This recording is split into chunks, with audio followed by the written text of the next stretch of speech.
tonight we are going to be talking about dreams in the Bible. And dreams are something that I've always been interested in. As a kid, my dad, when we were overseas, cataloged dreams of people that we were with, the people groups that we were amongst in Africa. There's a huge movement of people who have come to know the Lord through a dream that they have of Jesus. And this typically happens in Muslim countries where here's kind of the basic story, and you actually see this is repeated. And I think there's a website. I think I can see if I can find it while we're talking. It's called Dreams and Visions. And it's a website that actually dramatizes these stories of Muslims who have had them of Jesus, and you'll see these stories kind of play out where somebody from Turkey is having this dream. Somebody in Africa is having this dream, Indonesia. And so it's all over the Muslim world that we know of for sure that are having these dreams. And I'll try to find the vision, the thing for you. But the story usually goes something like this, where a Muslim will go to sleep, and in the middle of the night, he will have a dream of Jesus. Now, most Muslims know of Jesus because he's one of their prophets. Muslims consider Jesus a prophet, and really one of the most special prophets, but he's just a prophet to them. And the same thing Muslims would say about most of what our Old Testament and our New Testament, those guys are prophets, but they're not. They would deny that Jesus is the Son of God, though they would say he's so special and he was so holy that God provided a replacement at the cross. He put a criminal there in Jesus's place, because he would never kill someone like Jesus. So Muslims, they really hold him in high esteem. But typically these stories go where they'll go to sleep, and they'll encounter Jesus. And a lot of the time it'll be something like Jesus will give them a Bible and say, this is the word of life, read it. And they'll wake up and they'll realize that's kind of weird. And then what gets really weird is the repetitive nature of these dreams, reoccurring dreams over and over, and it's the same dream over and over and over. And then what usually happens to those people is they go and they'll seek out from their imam what is this all about? What does this mean? And the imam will say, this is from Satan, don't even touch it. And they'll keep getting the same dream, and then eventually they'll ask, finally in the dream, so where do I get this? And in that interaction, they'll say, Jesus will say something like, here, I want you to go here. And so so they'll go to some place, and they'll encounter a Christian who will actually have a Bible on them, give it to them, and as they read the Word of God, they actually will get saved. That story has happened many, many times, of these same stories of visions of Jesus, talking to them, then they'll get the Bible, and then they'll come to know the Lord. So as a kid, I've always been fascinated by this. My dad had some preacher stories, some missionary stories that we would have, and every time we'd tell them when we were back overseas, I always liked hearing them because there were some that were they just blew your mind, like what God was doing through these reoccurring dreams. And so I never really thought much about it after that, but it was something I always thought was interesting. And so it really wasn't until I got to my seminary that I had gotten into the phase where I needed to write my dissertation. I needed to have something to talk about. And I wasn't sure at all, right? Like I had started studying under one professor, and he had to go on medical disability. And so that kind of changed my world, and I didn't know what to study, and I didn't know what to write on. And it was really just through a casual conversation with the guy who would become my mentor, named Paul Smith. He's pastor of First Baptist Church of Chandler and Gateway Seminary's Old Testament prof. He said, have you ever thought about dreams? And I said, no, I never thought about writing scholarly on them or anything. And so from that little casual conversation, things began to just snowball. And we had more and more conversations till my dissertation, if I can pull it up, and you can snore by just seeing the title, though. if it will pop up. Well, and maybe not. I got to put this down real quick so you can see. And this is tonight where most of this stuff will come from. My dissertation's title was An Examination of Dream Narratives as Divine Revelation in the Old Testament Canon, Recipient, Message, and Response. All dissertations have to have really long, complicated titles because you have to tell them where you're going to go with this. But essentially, what my dissertation focused on was when you look at the stories about dreams in the Old Testament, there's 15 dream stories. I asked, is there a pattern that we can see? And really what I wanted to do was, is there a pattern based on who receives it? And what I got and what I discovered, and that's not what tonight's going to be about. Tonight's just going to be about dreams in general. But what I found was there's a very peculiar thing that's going on. When God gives a dream to one of his people, it's very different than when he gives it to a Gentile. Now, God gives them to Gentiles in the Bible, and we get these stories, but when he gives them to his people, it's interesting. It's just kind of a Cliff Notes version. I found that God, the way that he related to his own people, even if that person had kind of been a jerk and been going on, like he was always very much positive and blessing them and as he spoke to them. And anybody else, there was always a warning. If it wasn't one of his people, there was a warning of either something that was going to come, or it was a warning that was going to say, I need you, if you really want to fix this, you need to go to this person. I mean, you just think about some of the stories, right, about like Pharaoh has these dreams, right? And the purpose of that, and God always uses those dreams to always be a blessing to his people, even if he didn't give them to his people. But you think about that, Pharaoh has this dream, and he's being told, you're going to have 7 years of abundance, but you're going to have 7 that will put those as a distant memory and wipe out your country. What does that end up doing, though? That ends up elevating Joseph to the second highest position and ends up saving Israel during that time. And so you always see things like that. You see the same thing with Nebuchadnezzar, right? He thinks he's the greatest, and then God gives him this statue, and it says that, hey, your kingdom's going to be wiped out, but God's kingdom is going to last forever. And as a result, Daniel's elevated. It seems his friends are elevated. And so you always see there's a warning, and that warning usually puts them, that person, in line with one of God's people who will speak to them and give them a message, which I thought was kind of interesting because that kind of ties to where, you know, in the mission field where you always see there's something going on that will put them in contact with a Christian. And that Christian will usually give them the words that they need to hear or give them the Bible. And so it was a fascinating kind of subject. I loved writing on it. But tonight, what I really want to talk about is just what should our theology about dreams be? I don't know if you probably have had some weird dreams in the past, maybe. I don't know about you, but I know that, like, you know, I've talked to people, and there have been people that have had, I've never had one, but reoccurring dreams. What's really freaky is when it's reoccurring nightmares. And where I've never had the experience of seeing the same thing over and over every time I go to sleep, but I know people who have. And that's a weird thing. And you kind of always want to know, like, what's that all about? Is there a message behind that? Right? And that's what I want us to kind of look through, because I think sometimes we might wonder, is there a message behind every dream? Does God give us the theology that there's a message behind everything? We need to kind of deal with that. What do we make of them? Does God still speak through dreams? Those are questions that I think are fascinating, that ones that we need to talk about, right? When you've had something happen to you, does it mean that's something that God wants you to know about? I remember I had a guy who probably in college that I knew. Now, he also claimed that he had the gift of prophecy. And he explained that his gift of prophecy was he had a dream. And in his dream, that was him and another girl that we worked with at Starbucks. And her face was in a snow globe as he dreamed. And then it shattered on the ground. And he knew that was the Lord telling him that they weren't supposed to be together. I just think he probably just dreamed about her, and it was probably Christmas time. There's a part of me that just, you can already see where I go with some of this, that I don't think every dream you have is a dream from the Lord. Same thing going to a Christian college.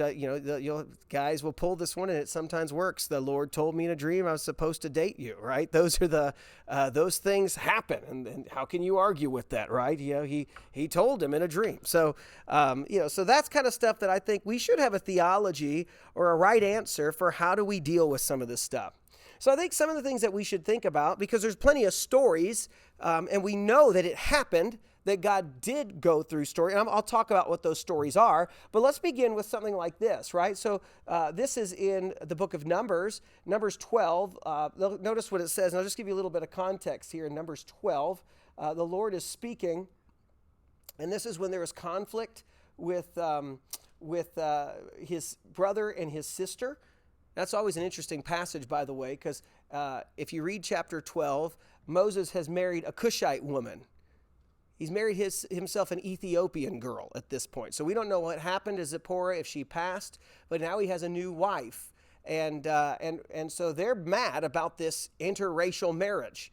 And you see God's response to that is he's not too thrilled that they're going to challenge him on that in this. But notice as they begin to challenge him, thinking he's lost his mind, that he's no longer with it, the Lord speaks and he says this really profound thing. He says, "Listen what I say. If there's a prophet among you from the Lord, I make myself known to him in a vision, and I speak with him in a dream. Not so with my servant Moses. He is faithful in all my household.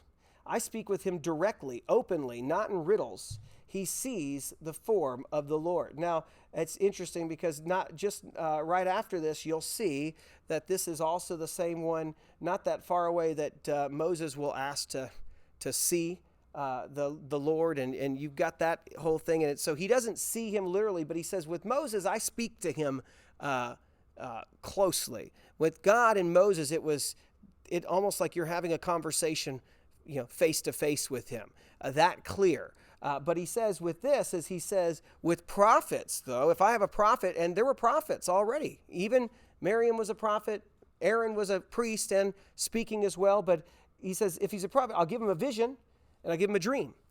Now, by the way, the way I define vision and dream is kind of like this, that I think biblically speaking, a vision is kind of the umbrella category that there are everything. A dream is a vision and a vision is a vision, that because sometimes they're interchangeable. But visions typically in the Bible are when someone's awake.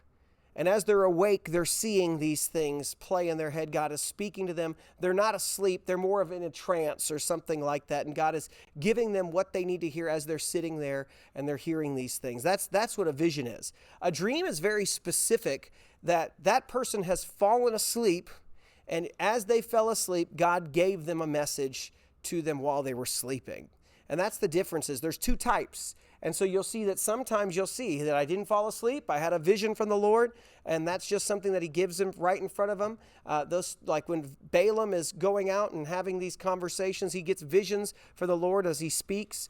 But the dreams are the pieces where I'm asleep. Here's what happens. So we know that God chose in the Old Testament that was a legitimate form that he would give to a prophet. He might sometimes not only show him something, but he might also speak to a prophet in a dream, and then that person would then say, this is what the Lord said. And we'll talk about how that's abused in a minute. But we also see something like this. This is much later, though. This is the passage from Joel, and this is the one that's quoted at Pentecost by Peter, right? I will pour out my spirit on humanity, on all humanity. Your sons and your daughters will prophesy. Your old men will have dreams, and your young men will see visions. I'll even pour out my spirit on the male and female slaves in those days. And that's essentially saying that it's been opened up to all the people. All the people that belong to him now have the ability to do this. And so we understand that that's affirmed. This is in Joel chapter 2 here. But actually, remember, if we go to Pentecost, I'll put it over here for you. Acts chapter 2 as well. Peter is quoting this. Oh, you help to spell Acts correctly if you want to go there. But Peter quotes this, right? And he says that this is what's happening. Same thing. And then he says, this is what is affirmed, right? That this is what was spoken. What's happening that day at Pentecost is a fulfillment of that passage in Joel. And so where I'm starting from the framework is this, is I don't see anywhere in the Bible, because especially with this being quoted in Acts, I don't see anywhere in the Bible that says dreams don't happen anymore. I think God still uses dreams. Now, I will say that I think God uses dreams to relay a message where, especially when there's no access to God's word in a place, that I think that God still does this, especially when it's in a place where someone doesn't have access to God's word right in front of them. It's to get them access to God's word. I think that still happens. But theologically speaking, there's no necessarily any verse or any place that you can say that God's done doing these things. And sometimes we say, well, I don't think that happens anymore. And that might just be from our own perspective. Well, I don't think it does. I mean, I just got done reading a book on miracles this past week, and it's very easy in the West for us to say God's not doing miracles anymore. But actually, once you step outside of America and you step into a lot of it, you're seeing that everywhere the church is expanding, you're seeing crazy things take place. And we just a lot of the time, I mean, part of that is also, you look at some of those places, and God may also not need to use miracles because he's given us what we have in terms of our healthcare system and all of that. Like when you go to another place that has no medicine, that has none of that stuff, sometimes God intervenes that way. Sometimes he just uses providential means of just using that. But that being said, outside of the West, where the church is continuing to expand and grow and go into new places, you're seeing miracles take place. And in America, we don't. We're very naturalistic. We don't think that they happen. But we're locked into that perspective because we're Westerners. And that stuff is, if you actually go back, we've been conditioned that way for the past 200, 300 years to kind of think that way. But that stuff has always been happening, and it's continuing to happen. So that being said, I don't think just because, well, I haven't had it or I haven't, and here's the other thing. I don't think just because we've seen people misuse that and say, well, I had a dream, doesn't mean that we throw it all out. Right? I don't see anywhere in the Bible that says you can't. Now, here's what I think is interesting, is because the Bible is well aware that there will be people that will misuse dreams. Right? So today we want to throw it all out because we see, well, there's those kooks on TV that then they will tell you they had a dream or a prophecy, and then they'll ask you to send their $1,000 check to their ministry. And we say, see, it's all a bunch of fraudsters that are doing this. But the Bible also is very clear that there are going to be people that are going to take advantage. And so, look, this is from Jeremiah 23. I think this is fascinating to see. Jeremiah 23, where Jeremiah is battling false prophets of his day. Now, one of the things you need to know about that in the ancient times, everybody had prophets. But most prophets in ancient times belonged to the kingdom, and they pretty much affirmed whatever the king wanted to have happen. So when the king says, I want to go to war, is this the right time?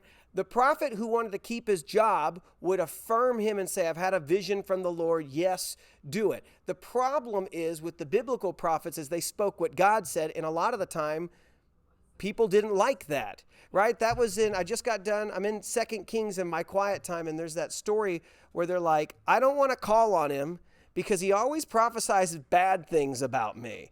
And it's like, well, let's still consult the Lord, right? And so most nations in those days had prophets that just did their own bidding. They were propaganda. They weren't really seeing for the Lord. So notice what he says. This is concerning the prophets. My heart is broken within me. All my bones tremble. I become like a drunkard, like a man overcome by wine because of the Lord, because of his holy words. For the land is full of adulterers. The land mourns because of the curse. The grazing lands in the wilderness have dried up. Their way of life has become evil, and their power is not rightly used. Because both prophet and priest are ungodly. Even in my house I have found their evil. This is the Lord's declaration. So he's ticked at people who are claiming to be prophets and priests. Therefore, their way will seem like slippery paths in the gloom. They'll be driven away and fall down there, for I will bring disaster on them, the year of their punishment. This is the Lord's declaration. And among the prophets of Samaria, I saw something disgusting. They prophesied by Baal, and they led my people astray. Among the prophets of Jerusalem, I saw a horrible thing. They commit adultery and walk in lies. They strengthen the hands of evildoers, and none turns his back on evil. They are all like Sodom to me, Jerusalem's residents like Gomorrah. This is what the Lord of armies says concerning the prophets. I'm about to feed them wormwood and give them poisoned water to drink. For the prophets of Jerusalem, ungodliness have spread throughout the land. And so you go on, he says this is what the Lord of armies says. Do not listen to the words of the prophets who prophesy to you. They're deluding you. They speak visions from their own minds, not from the Lord's mouth. So that's part of it. They're making these up. They think about it and they say, this is what really is happening. They keep on saying to those who despise me, the Lord has spoken. You'll have peace. They said to everyone who follows the stubbornness of their heart, no harm will come to you. For who has stood in the counsel of the Lord to see or hear his word? Who has paid attention to his word and obeyed? Look, a storm from the Lord. Wrath has gone out, a whirling storm. It will whirl about the heads of the wicked. The Lord's anger will not turn away until he has completely fulfilled the purpose of his heart. In time to come, you will understand this clearly. I did not send those prophets, yet they ran. I did not speak to them, yet they prophesied. If they had really stood in my counsel, they would have enabled my people to hear my words and would have turned them from their evil ways and their evil deeds. And so he goes on, and notice what he says here. It goes a little bit more. We'll start talking about dreams and specifically. Am I a God who is only near? This is the Lord's declaration, and not a God who is far away? Can a person hide in secret places where I cannot see him? The Lord's declaration. Do I not fill the heavens and the earth? The Lord's declaration. I've heard what the prophets who prophesy a lie in my name said. I had a dream. I had a dream. How long will this continue in the minds of the prophets, prophesying lies and the prophets of the deceit of their own minds? Through their dreams that they tell one another, they plan to cause my people to forget my name as their ancestors forgot my name through Baal worship. The prophet who has only a dream should recount the dream, but the one who has my word should speak my word truthfully. For what is straw compared to grain? This is the Lord's declaration. So one of the things that he's noticing, he's saying that these people are claiming to have dreams, and in context, right, they're already trying to lead everybody astray. They're trying to make it easier to follow after everything else, because Israel didn't want to follow the Lord. They were always trying to be like everybody around them. They wanted the idols. They wanted let's be real. They wanted what came like with the rest of the nations. They wanted the prostitution. They wanted everything that came with that kind of a worship, that works-based thing. They wanted pleasure, so they didn't want God. And so you'll see these guys are using dreams to say, hey, you should follow me. You should, God gave me this. He goes on a little bit more, and he says this, 31, I'm against the prophets, the Lord's declaration, who use their own tongues to make a declaration. I'm against those who prophesy false dreams, the Lord's declaration, telling them and leading my people astray with their reckless lies. It was not I who sent or commanded them, and they are no benefit to all these people. So it's pretty clear from the Bible, right, that we do know that there are dreams that are lies, and that there are people who since the beginning, when God had been doing this, have lied about that revelation. But that doesn't change the fact that God was still giving dreams to people, and he was still speaking to people through dreams. So we need to keep that in mind. Sometimes it's easy to say it's misused and it's abused. And so it's a lot of us as Baptists always swing with the pendulum. We just go the opposite way. And what I think we need to recognize is it's always been misused and abused, and we just need to be aware of that.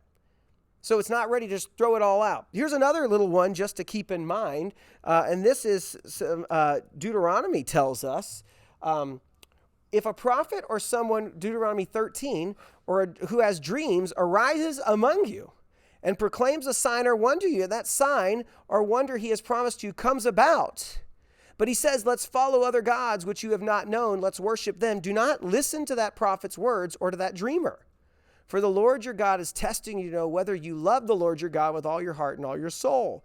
Now that's a very interesting thing, because what Deuteronomy is affirming is that sometimes God may even allow a guy to have a dream, but you have to listen to what the guy says afterwards as a response to that dream. So let's just envision a case, right? That let's say, this is essentially what Deuteronomy is saying. Let's say that tonight I came to you and I said, guys, I had this dream last night that, that at 6:45, someone's going to walk in here and they're going to sit right there at that table. And then when we're done, they're going to pull out this giant check. They give at golf tournaments, right? And it's going to say to Dan Fott for being the deacon of the week. We're just so impressed, and it's going to have $1 million on it. And that sounds crazy. I mean, it sounds like a dream, right? And so, but imagine that all of a sudden, 6:45 rolls around, guy sits down. There's a giant check behind him. We don't see him, but at the end, he presents it to him.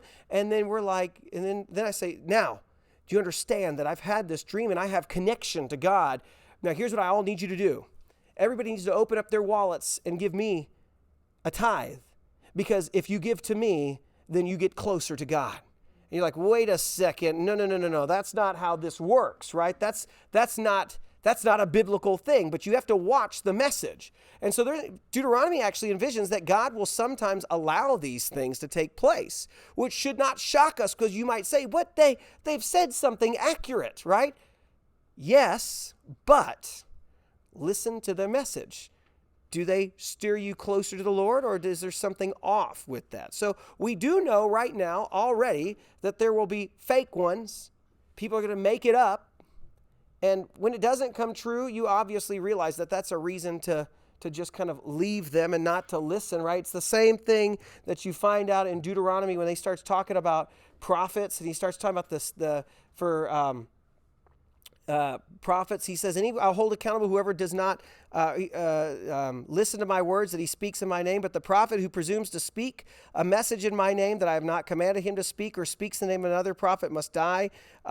You must say to yourself, how do we recognize a message that the Lord has not spoken? When a prophet speaks in the Lord's name and the message does not come true or is not fulfilled, that message the Lord has not spoken. The prophet has spoken it presumptuously. Don't be afraid of him. So it's pretty clear to want to know if it's legitimate or not from the Lord. If it didn't happen, the guy wasn't being spoken to by the Lord. I don't know about you, but about, somebody got me on to at the end of 2 years ago. They said, you got to see these people, these guys at these churches, and they've got these dreams, and they're sharing them on YouTube of what's going to happen in the next couple months. And I mean, I was interested for a while, but then you started realizing nothing that they have said has come true, right? And so I realized they're not speaking for God here. They like to think they are, but I don't think they are.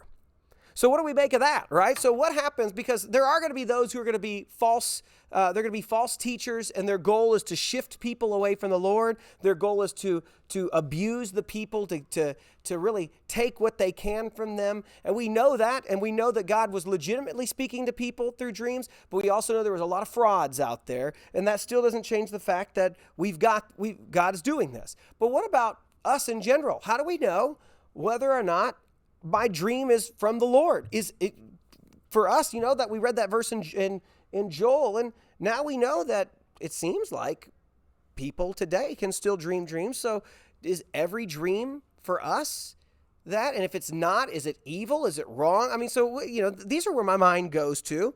Let me try to help you with some of this. And I think this is helpful. Yeah. Most of my dreams would make pretty good movie scripts. Can you actually remember your dreams? Sometimes. Yeah. So, I have no doubt that probably comes from something I ate. Yeah. Well, listen, that's a perfect segue to right here. Look at the book of Isaiah. And I love this because it helps us with the first category of dreams. We know that second category. We know there are false dreams. They're fake, or they're evil that this person's intending to use to try to pull people astray. We also get this really neutral category, right? All the nations, this is Isaiah 29, verse 7 and to 9. All the many nations going out to battle against Ariel, that's Jerusalem, all the attackers, the siege works against her, those who oppress her will then be like a dream, a vision in the night. It'll be like a hungry one who dreams he's eating, when he wakes and is still hungry. Like a thirsty one who dreams he is drinking, then wakes and still is thirsty, longing for water. So it'll be for all the many nations who go to battle against Mount Zion. Stop and be astonished. Blind yourselves and be blind. They are drunk, but not with wine. They stagger, but not with beer. For the Lord has poured out on you an overwhelming urge to sleep. He has shut your eyes, the prophets, covered your heads, the seers. What I think is really interesting is verse 8 specifically, though. When he's just giving us to the side, it's a little side conversation that people sometimes have been hungry during the day, and guess what? At night, they're dreaming that they're eating. Sometimes people are thirsty during the day, and at night, they dream about drinking things. I mean, that's a pretty easy one. I think this is the one that a lot of us know, right? That you've thought about somebody during the day, or you had a conversation with somebody, and then at night, all of a sudden, they popped into your head in your dream. And you think, what on earth? It's because you thought about them during the day. It just popped in. It was something that happened during the day, and you know why that person was there or why that happened. But it seems to be that there's obvious category for us to know that sometimes dreams are just, I had something happen to me during the day, and now I'm dreaming about it at night. You ate pizza and you still want pizza or something like that. Now you're dreaming about pizza at night, right? I mean, that's kind of just a very natural way to look at this. Here's another little one for you. This is Ecclesiastes chapter 5, verse 2. Do not be hasty to speak, and do not do impulsive to make a speech before God. God is in heaven and you are on earth. Let your words be few. Just as dreams accompany much labor, so also a fool's voice comes with many words. And so that's just the idea that you know, you're going to dream sometimes just because you've had a hard day and you're working, and it's just a very natural process. And that's important for us to know because it just shows us that not every dream is an evil thing.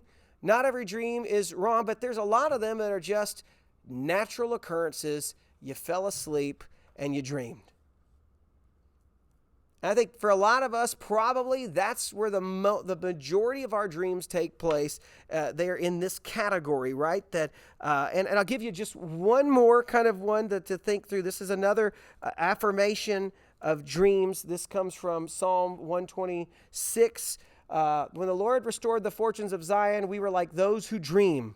Our mouths were filled with laughter then, our tongues with shouts of joy. It's just that your mind is filled, dreaming to the max of all these things, right? This is just another way to understand dreams can be very neutral. You just think about them, you dream about them, that's it. So we know that that's the case. But are there dreams? And could God, and does he still speak today? We do know that he does. But how might we recognize that? I think the way that we know how to recognize whether God's really speaking to us or not is to look at some of the dreams that were in the Bible and kind of see if there's something that we could kind of pull from that pattern, right? See if there's anything there that might show us, that we need to, how we might interpret it. So I'll give you like the first one to look at. This is, that's Genesis 20 is the first dream in the Bible. And there's the story of Abimelech. He is the king in old Philistine territory. And his name literally just means, my father is king. Because you'll see when Abraham goes there, later on Isaac will go to the same area. There's a guy named Abimelech. I think that's the title that they would have had. Is this the king there? Now notice what happens. Abraham travels to the region of the Negev, stayed there. While he was in Gerar, Abraham said this about my wife, she's my sister. This is the second time he's done this. Remember, he did this once in Egypt to Pharaoh. Now he's in Philistia, and he's like, listen, these people are going to think you're too beautiful. Just say you're my sister. So King Abimelech of Gerar had Sarah brought to him. God came to Abimelech in a dream at night. It's interesting. The first one recorded goes to this Gentile. You're about to die because of the woman you have taken, for she is a married woman.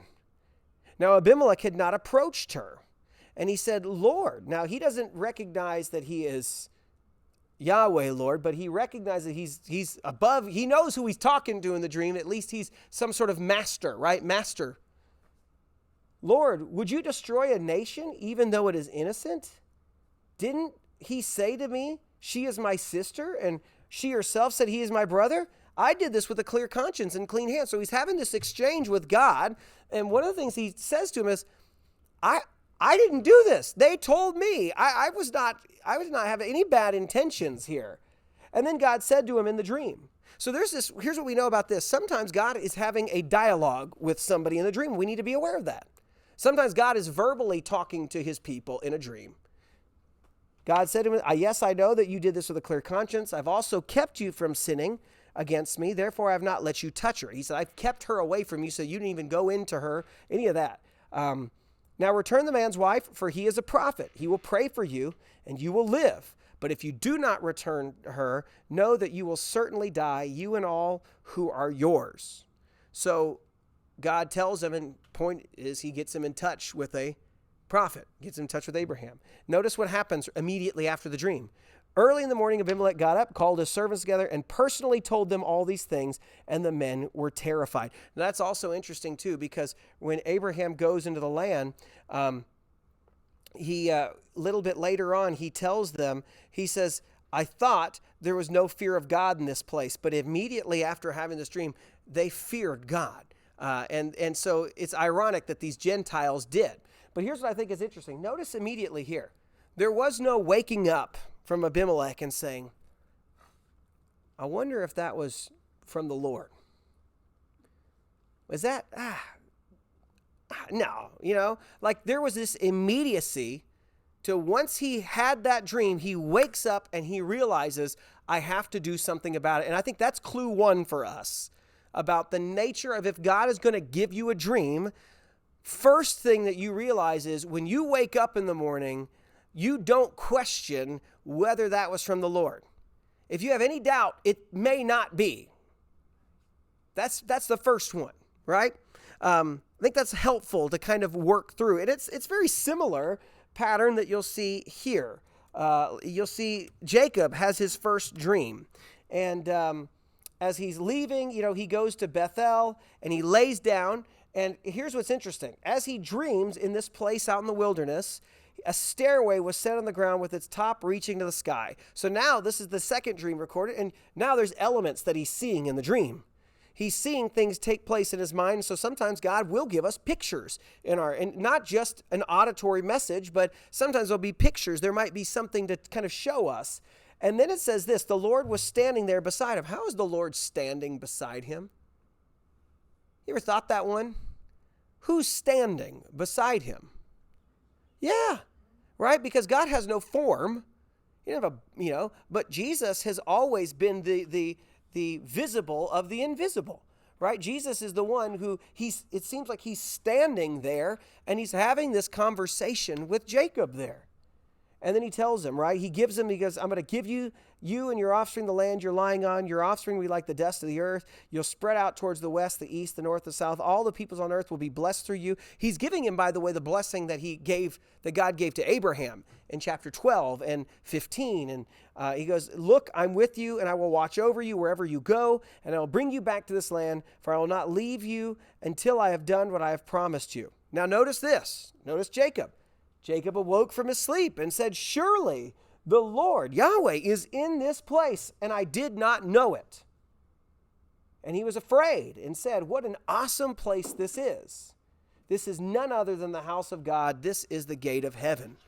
So once again, he wakes up and immediately realizes this was different than before. This was not just any kind of a dream. This was something that I think has made it where I understand I've had this encounter with God. Now, just because you've had that dream doesn't mean necessarily you'll be changed by it, because even in this one, right afterwards, it's so important that he knows he's had this encounter with God. But look at Jacob pre-real conversion.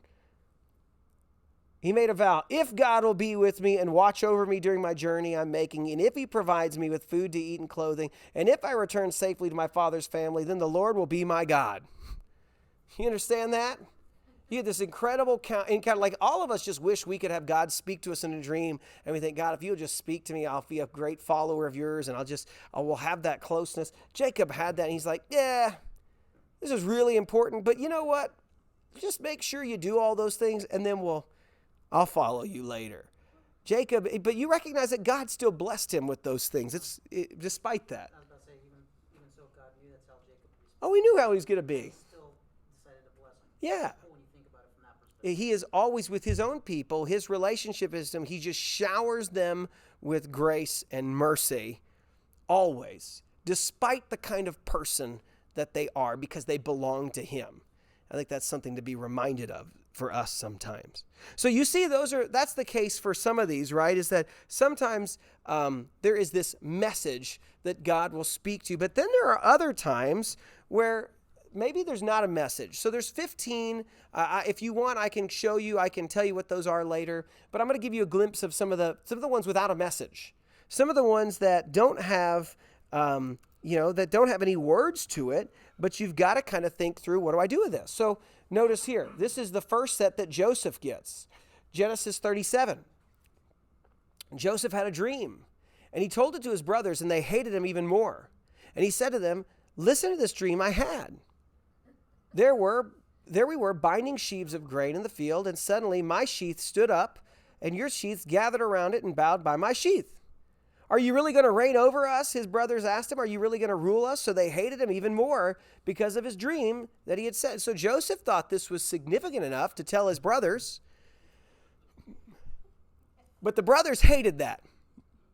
He had another dream. So this seems to be part of the reoccurring piece. Look, he said, I had another dream, and this time the sun and the moon and the 11 stars were bowing down to me. And he told his father and his brothers, and his father rebuked him. What kind of dream is this that you've had? Am I and your mother and your brothers really going to come to you and bow down on the ground before you? And his brothers were jealous of him, but his father kept the matters in mind. So Jacob was very aware, maybe, right? Joseph seemed pretty clear, and I think this was probably something that set Joseph up to when he starts interpreting dreams in prison. But Jacob, even though he doesn't like what the dream says, he still is in the back of his mind saying, okay, I might just need to shelve this one away. And it is something that when the brothers do come and bow down, you do know that this passage is brought back up and as a reminder that this was already spoken. But it's pretty clear what that is. It seems to be pretty clear. But not all dreams are necessarily very clear. But here's something else, right? I'll give you a couple others to think through. Genesis has all bulk of these dreams. That's why I did my dissertation in this, is because the majority of them are all in Genesis. But this is, of course, the beginning of the big dream stuff. You get Joseph's in prison at this time. Now, here's what I think is interesting with them. He's in prison, and the king of Egypt's cupbearer and baker were confined in prison. They both had dreams. Now, what's interesting about them is, here's how we know something is very odd, is biblically speaking, we know that there's something to it because the text tells us about it, but it also tells us that they both happened exactly on the same night. There's something different about these dreams. And when they woke up, they were distraught. And so we had dreams, but there's no one to interpret them. And I'll speak on that in just a second, because that might reveal more about Egyptian culture than we realize. But for us, that's something different too. Joseph said, don't interpretations belong to God? Tell your dreams. So Joseph is very aware. Sometimes God will bring dreams, and they sometimes might need to be interpreted. The chief cupbearer told his dream, and my dream was a vine in front of me. On the vine were 3 branches. As soon as it's budded, its blossoms came out, and its clusters ripened into grapes. Pharaoh's cup was in my hand, and I took the grapes and squeezed them in the Pharaoh's cup and placed the cup in Pharaoh's hand. I mean, you watch that, and that's an interesting thing. Your job is to be the cupbearer for Pharaoh, and you kind of want to know what that's all about. Now, Joseph will interpret it. 3 branches or 3 days. In just 3 days, Pharaoh will lift up your head from you and restore you to your position. You'll put Pharaoh's cup in his hand the way it used to when you were his cupbearer. When all goes well for you, remember that I was with you. Please show kindness to me by mentioning me to Pharaoh and get me out of prison, for I was kidnapped in the land of the Hebrews. Even here I have done nothing that they should put me into dungeon. Now the chief baker saw that the interpretation was positive. Now his seems pretty similar. I also had a dream. The baskets of white bread were on my head. On the top basket were all sorts of baked goods for Pharaoh, but the birds were eating them out of the basket on my head. Doesn't seem that different. He's got baskets and so high that and out there that birds are wanting it, but very different interpretation. They are very similar but very different. And that shows you that there's something different about when God provides the interpretation, it may not be what you think it is, just on the surface. Isn't there something with birds? There is, but we don't want to make too much out of that. And I'll tell you why in a minute. The 3 baskets are 3 days. In 3 days, Pharaoh will lift up your head off of you. Instead of lift up your head to raise you up to put you back into your position, it's a play on words. He's going to lift your head off of you and hang you on a tree. And then the birds will eat the flesh from your body. So those birds had significance, but they're going to eat you to death, right? When your body is exploded or decomposed, right? And then it says on the 3rd day, he gave a feast for all his servants. He elevated the chief cupbearer and the chief baker among his servants. Pharaoh restored the chief cupbearer to his position as cupbearer, and he placed the cup in Pharaoh's hand. So we know that these symbolic dreams had a place. They were real. God used them for Joseph, and eventually it's going to be through those interpretations that were correct that God will then put Joseph into that position. Couple things to note about this, though. I think this is important because as we start to get into the symbolic stuff, we got to be a little careful that if you're going to try to interpret a symbolic dream, if God were to give you a symbolic dream, I would be very cautious. I'll just say, don't do this. Don't ever, I've seen these before, like Christian dream books, where they have like images that you can interpret. And that's paganist. That's kind of a pagan thing. I would not even touch that because that's not how God tells us, how to interpret. Let me give you something that I think was interesting. In the back of my dissertation, I put an appendix. I just compiled. The Egyptians were very much into dreams. The Egyptians so much, and one of the reasons why those guys are probably distraught when they've had their dreams is because Egyptians believed that every single time you dreamed, your soul was entering into the world out there, and it was on a journey, and it was there. Everything was a message, and if you didn't have someone to interpret it, it was going to be a big deal and a problem for you. And so it does appear that those guys are probably looking at it because they've already come from a background that every single dream must be interpreted. Everything is from the gods. It just so happened to be that this was from the Lord. Now, here's the Egyptians, right? This is why I would stay away. I don't think Christians should ever mess with this stuff because the Egyptians have dream books. And you can find evidence of these papyri, of these books. And we would just categorize images and then you would read it. But let me give you the example. So here's one. This is pretty much taken out of their scrolls here. Wine. So it would categorize. They'll say, like, here's the image. Here's the explanation, and this is what it tells you about. So I just decided that from the guys in jail, let's throw some of the images up in the dream book that we could find. Wine. If a man sees himself in a dream pressing out wine, it means bad. Judgment, taking away of his possessions. Wine. If a man sees himself in a dream drinking wine, it means good. Man's living in righteousness, good, opening his mouth to speak. So you might say, well, maybe he got it right? That wine was a good thing. Drinking. If a man sees himself in a dream drinking beer, it's good. It means his heart will overflow. So every little image they categorized, and they had to try to interpret everything. If you see Pharaoh in a dream, it's good. It means a promotion. So sometimes you could say, well, it seems like he's following the steps. How about the bread? Remember the baker's got all the bread on him. A man sees himself in a dream with white bread being given to him. It's good. It means something at which his face will brighten up. The poor baker, that one didn't work, right? How about this one? If a man sees himself in a dream snaring birds, something with birds, it's going to be bad because it means he'll be deprived of his possessions. And so you just see that these are just little examples. And a lot of them contradict too. It's just not the game you want to be in. Here's the other reason why. Because the other thing that we need to be aware of is in the Bible, when these Gentiles get these dreams that need interpretation, everybody else has got these books, and guess what? They can't answer it. Case in point, look at this. Pharaoh has his dream, right?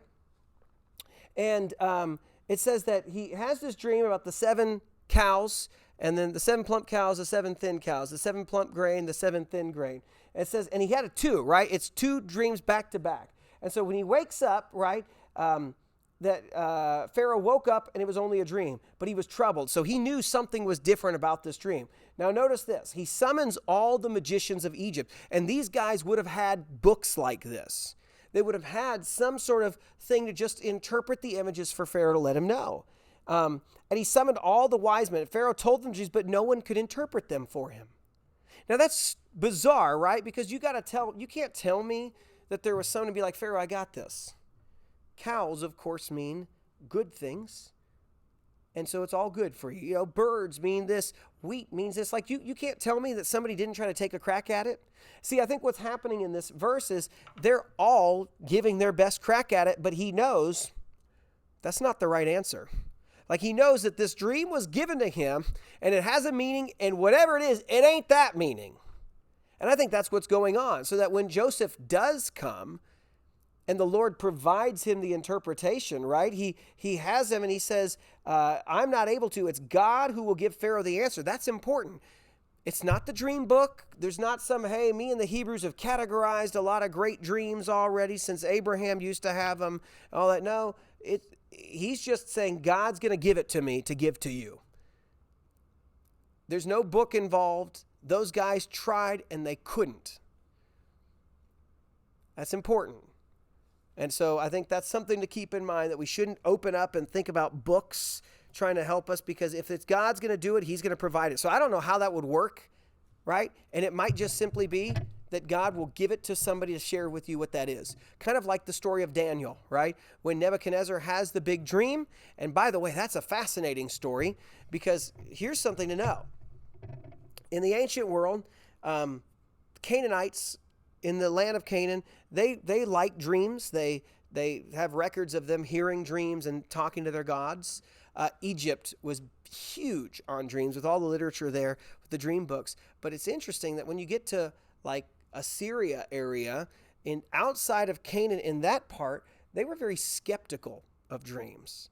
They were not like the Egyptians, where every dream had a meaning and all of that, which might tell us something that remember when Nebuchadnezzar has his dream, remember, he doesn't tell the people what the dream was. Nebuchadnezzar does something different. When he does this, remember, he has a dream, and I'm anxious to understand it. He knew what happened. He gave orders. They came to the dream. He said, I had a dream. I'm anxious to understand it. And they said, tell us the dream. We'll give its interpretation. My word is final. If you don't tell me the dream and its interpretation, you'll be torn limb from limb. Your houses will be made a garbage dump. And if you make the dream and its interpretation known to me, you'll receive gifts and a reward of great honor. So make the dream and its interpretation known to me. And they said a second time, may the king tell the dream to his servants, and we'll make known the interpretation. See, they're trying to pull one on him. They're trying to just come up with their quick answers or whatnot. He says, I know for certain you're trying to game some time, because you see my word is final. If you don't tell me the dream, there is one decree for you. You've conspired to tell me something false or fraudulent until the situation changes. Tell me the dream, and I will know that you can give me the interpretation. And they, of course, say, no one on earth can make known that. And that tells us something different. First off, he's very skeptical, and that's probably because of the region he came in, the time that he came in. But it also tells us that, once again, that you can't just make these things up. If it's really from the Lord, he's going to have to provide those details. He's going to have to provide what those are. And of course, Daniel then prays, and then it says that God reveals it to Daniel. And Daniel gives that, and then he gives it to the Gentile, and that stuff happens, right? So that's something else to know, that when these dreams take place, God will usually provide someone who will help make that known if there's no message. Now, Daniel chapter 7 is the only one where he has this symbolic stuff happen, but there's also an angel to tell him everything that it means. That he's sitting there talking to an angel in his dream, and the angel just says, here's what this is all about. Now, there's another set, and I need to deal with these for just a second. And then I think I've kind of done most of these for you. Matthew, interesting enough, is the only book that records dream stories. Matthew's. I don't know why that is, but I think it's fascinating here. But I'll just show you a couple of them. You've got like the first one, right, where you get Joseph, right? He was ready to divorce Mary in secret. He's going to get rid of her because he doesn't believe her. And after he considered these things, an angel of the Lord appeared to him in a dream, saying, Joseph, son of David, don't be afraid to take Mary as your wife, because what has been conceived for her is the Holy Spirit, and she'll give birth to a son. You're to name him Jesus, because he will save his people from their sins. Now, all this took place to fulfill what was spoken through the prophet. And he gives that, and it says, Joseph woke up, and he did just as the Lord's angel had commanded him, and he married her. And he did not have sexual relations with her until she gave birth to a son, and he named him Jesus. So Joseph is somebody that, and most of these in Matthew are to Joseph, where God sends an angel, he speaks to him, and then as a result, Joseph wakes up, boom, and does it immediately. Right? Once again, there's not like how we are today. It's like, I had this weird dream. I wonder if I should think about it a little bit more. I wonder if I should do something. No, that's not how these work, because even here, right, you get, the next one you get is the Magi. They have their dream, and there's this interesting thing. After verse 12, and being warned in a dream not to go back to Herod, they return to their own country by another route. Now, I don't know, does that mean that all those guys had a dream? Maybe in the middle of the night, the guys who came to see Jesus, it was probably more than 3, had a dream. They all had the same thing, and they're looking at each other and say, did you just have one too? We better not go back that way. But they're receptive immediately to it. It's not because they're just, these people believed in these things. No, there was a healthy skepticism of dreams. We already see that in the Old Testament. Sometimes it's just because you ate weird stuff or you didn't eat anything. There's a couple more though, right? And this is where the bulk of them are right here too. Angel of the Lord appeared to Joseph in a dream. Get up, take the child and his mother, flee to Egypt, stay there until I tell you, for Herod's about to search. So he got up, took the child. And that's the pattern right there, that something goes on and these people recognize something is different. And the last one I'll point out is this really quick reference about Pilate's wife. While he was sitting on the judge's bench, his wife sent word to him, have nothing to do with that righteous man, for today I've suffered terribly in a dream because of him. Interesting. She recognizes she's had this dream, and I don't know how much she was present at all for any of this, right? All we know is she shows up to Pilate at some point and says, don't mess with this guy.